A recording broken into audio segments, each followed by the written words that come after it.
On Inside Stuff with Martin Oloja this week, we'll talk about the Sultan of Sokoto's bravery.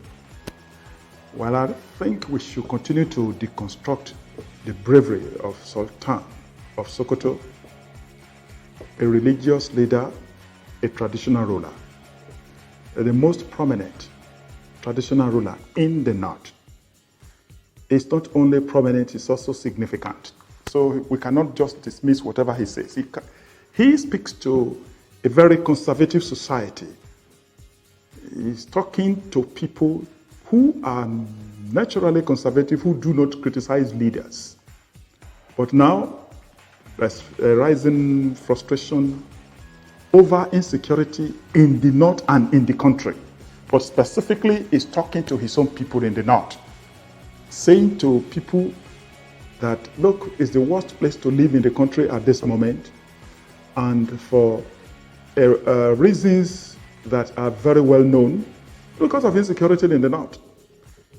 The United Nations even just put a finger on some figures that more than 110 rice farmers were killed in one fell swoop like this in Borno State. So many of the media outfits reported it as less than 50, some say 67, but the United Nations operatives on ground said 110. It's not the number that we are talking about. That's not the first time. And the Sultan of Sokoto is speaking to an issue that we cannot ignore.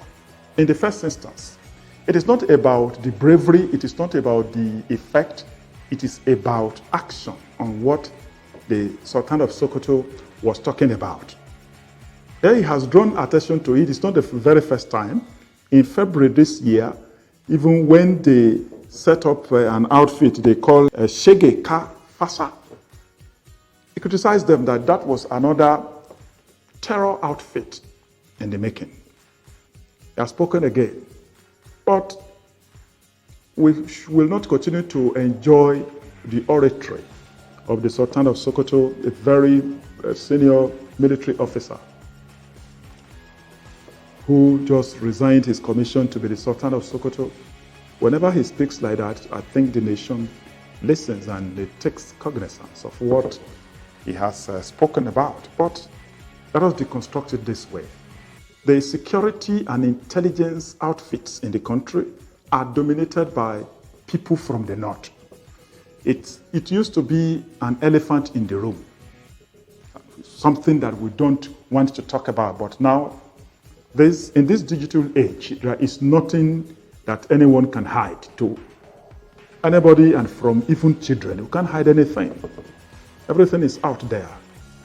The National Security Advisor, the Chief of Army Staff, the Chief of Air Staff, the even Directorate of Military Intelligence, the Defense Minister, the Inspector General of Police, the Minister of Police Affairs, we just mention them.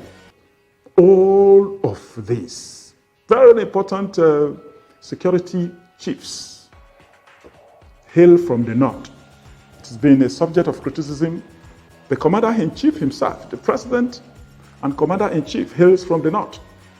And so if the Sultan of Sokoto is complaining about insecurity, about poverty, about the effect of insecurity in the North, he's speaking to his own people who are in charge of this. Borno State, where this happened, has produced National Security Advisor.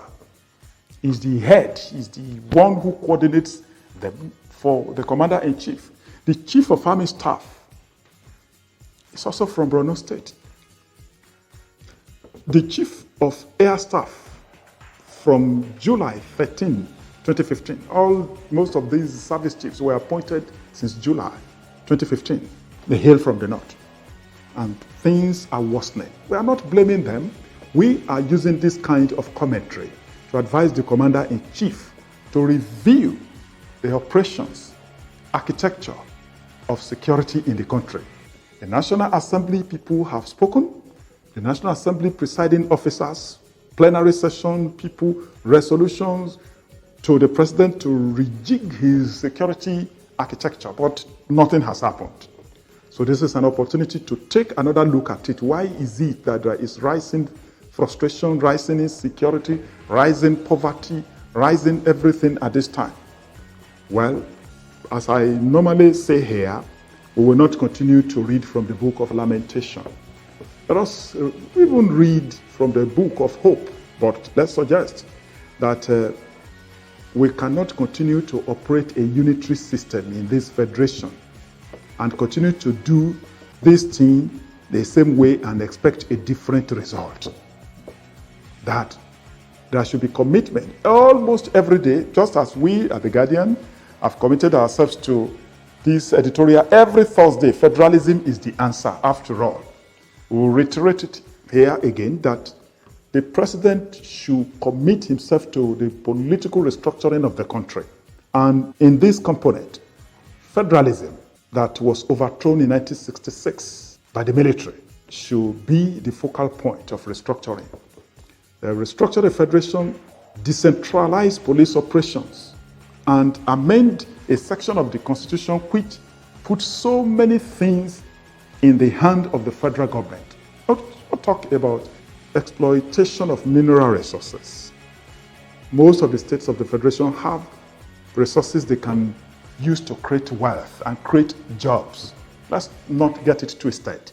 No government all over the world, no government can create jobs for all the citizens. It is when the private sector thrives that people can get jobs, as we used to get in this same country.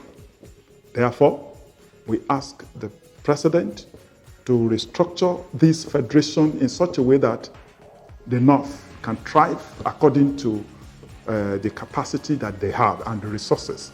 The South can thrive within the context of the resources that they have and the capacity, and that is the only way we can develop restructuring of the federation within the context of federalism. That is my view. What is yours? Drop your opinion in the comments section and let's continue from there. This is Inside Stuff with Martins Oloja, the Guardian Nigeria.